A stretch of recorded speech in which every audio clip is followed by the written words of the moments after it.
Saudara dan saudari sekalian yang terkasih dan dikasih Tuhan, ada beberapa gagasan penting terkait dengan sabda Tuhan yang kita baca hari ini.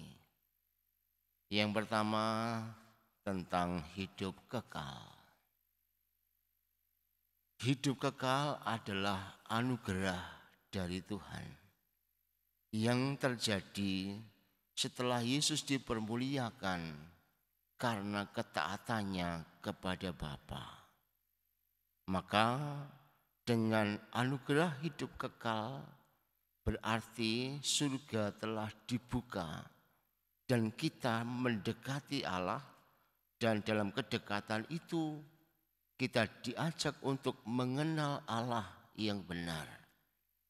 Pengenalan dengan Allah dan menjadi percaya, inilah hidup yang kekal, karena dengan mengenal itu maka seseorang tak bisa dipisahkan lagi karena bisa mengagumi sedemikian besar Allah dalam hidupnya.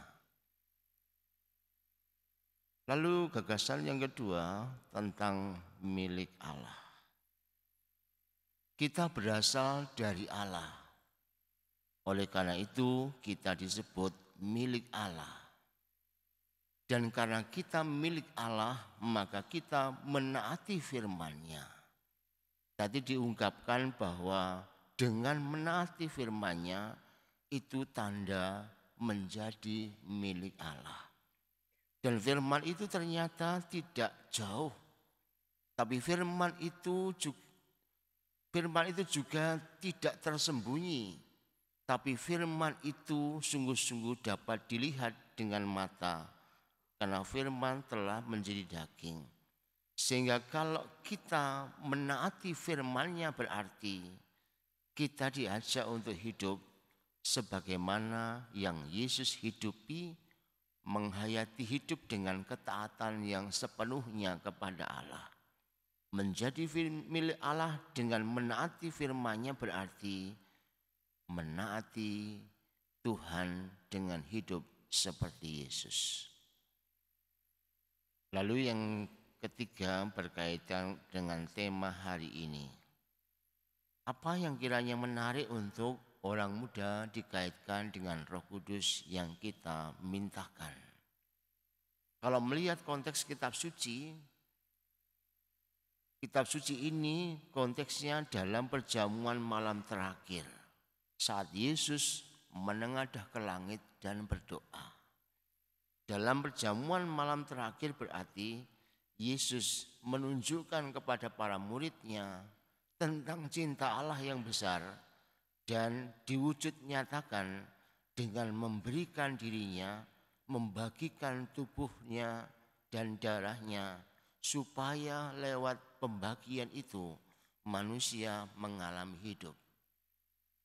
Kita diajak untuk melihat contoh yang nyata dan kemudian kita bisa hidup. Kiranya demikian agar kuasa Roh Kudus itu menaungi orang muda, maka mereka yang merasa lebih tua atau kita semua umumnya yang misa hari ini adalah orang-orang yang lebih tua daripada yang disebut muda.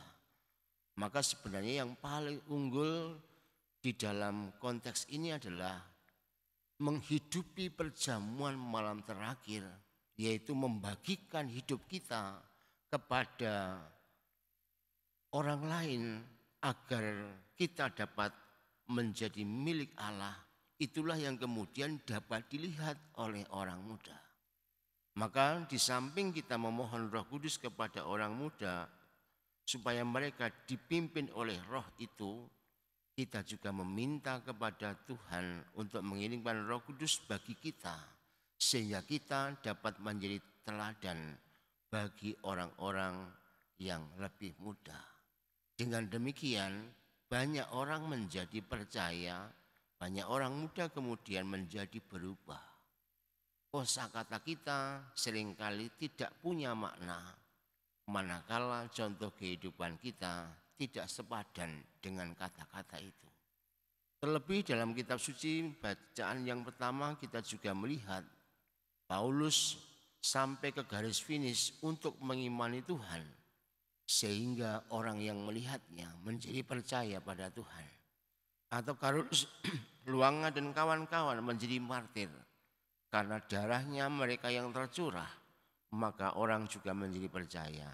Kini saatnya memohon kuasa Roh Kudus agar kita bisa menjadi milik Allah yang sejati karena menaati firman-Nya dan mempunyai pergaulan yang mesra dengan Allah sendiri, sehingga kita dapat menghantar orang muda memiliki Allah dan memohon kepada mereka agar mereka dikaruniai Roh Kudus.